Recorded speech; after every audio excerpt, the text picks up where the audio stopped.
আসসালামু আলাইকুম রহমতুল্লাহি ওয়া বারাকাতুহু। ফেসবুক আইডি থেকে একজন ভাই জানতে চেয়েছেন, কিস্তি নাই এমন ব্যক্তির সাথে শরীকে কোরবানি করা যায় কিনা। অত্যন্ত গুরুত্বপূর্ণ বিষয়।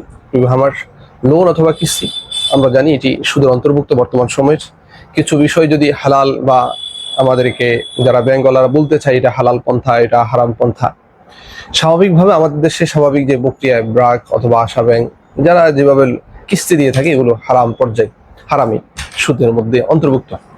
এই হিসাবে যদি আপনার সাথে যারা কোরবানি দিবে তারা যদি কোরবানির জন্য কিস্তি থেকে টাকা নেয়, তাহলে তার থেকে অবশ্যই আপনি কোরবানি করা থেকে বিরত থাকবে। পক্ষান্তর যদি এমন হয় তার ব্যবসার জন্য অথবা অন্য কোনো কারণে সে কিস্তি নিয়েছে বা সে কোরবানি দিবে, তার নিজস্ব অন্য কোনো খাতের টাকা আছে, সে টাকা দিয়ে কোরবানি দিবে। ওই ব্যক্তির সাথে যে অন্য খাত অর্থাৎ কিস্তি ছাড়া অন্য টাকা আছে, সেই টাকা দিয়ে কোরবানি দিতে চাই, ওই ব্যক্তির সাথে শরীকে কোরবানি দেওয়া যাবে, এতে কোনো সমস্যা নেই।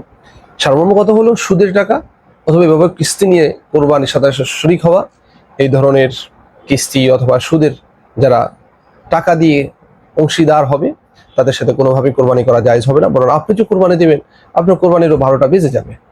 এই জন্য আমরা কোরবানি কাদের সাথে দিচ্ছি, তাদের টাকার উৎস কি, কিস্তির টাকা কিনা, সেগুলো আমরা খতিয়ে দেখার চেষ্টা করব। সর্বপ্রথম কথা হলো, আপনি যদি একাকি কোরবানি দিতে পারেন সেটা তো নূর না আলা নূর, অত্যন্ত ভালো হবে সেটি। আর যদি না হয় তাহলে অবশ্যই আপনি খতিয়ে দেখবেন সে এই টাকাটা সে কিভাবে আনছে।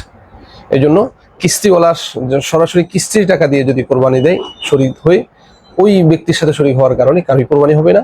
আল্লাহ তাআলা আমাকে সকলকে বুঝার এবং আমল করার তৌফিক দান করুন। আসসালামু আলাইকুম ওয়া রাহমাতুল্লাহি ওয়া বারাকাতুহু।